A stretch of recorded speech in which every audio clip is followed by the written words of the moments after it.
Hello guys, welcome back to U K dreams.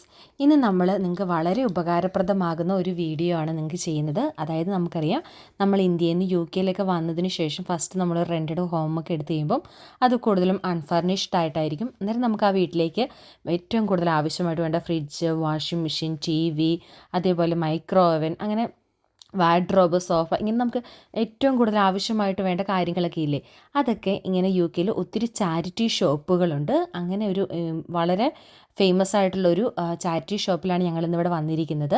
അന്നേരം അവിടെ നമുക്ക് അത്യാവശ്യം നല്ല ക്വാളിറ്റിയിൽ റേറ്റൊക്കെ കുറഞ്ഞ് നമുക്ക് കിട്ടും. അന്നേരം നമ്മളിവിടെ വരുന്ന ടൈമിൽ ഇങ്ങനെയുള്ള ഷോപ്പുകളിൽ പോയിട്ടാണ് മേടിക്കുന്നത്.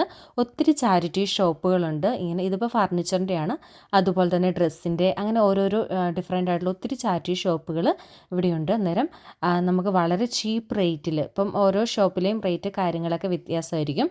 അന്നേരം ഞങ്ങളിവിടെ പോയത് ബ്രിട്ടീഷ് ഹാർട്ട് ഫൗണ്ടേഷനിലാണ്.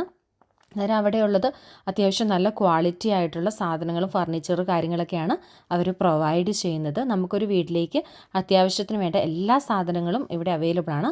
ഓരോ ടൈമിൽ പ്രൈസ് കാര്യങ്ങളൊക്കെ വ്യത്യാസം ഉണ്ടായിരിക്കും. ചില ടൈമിലൊക്കെ ഭയങ്കര ചീപ്പ് റേറ്റിൽ സോഫ, അതുപോലെ തന്നെ എല്ലാ സാധനങ്ങളും അവൈലബിൾ ആണ്. അന്നേരം ഇപ്പോൾ ഇതിനൊക്കെ ബെഡിനൊക്കെ ആയാലും £10 എന്ന് പറയുമ്പോൾ നമ്മുടെ നാട്ടിലെ ഒരു ₹1000 അത്രയൊക്കെയാണ്. ഇത് സെക്കൻഡ് ഹാൻഡ് സാധനങ്ങളാണ്, പക്ഷേ വളരെ ഹെൽപ്ഫുള്ളാണ്. Thank you all.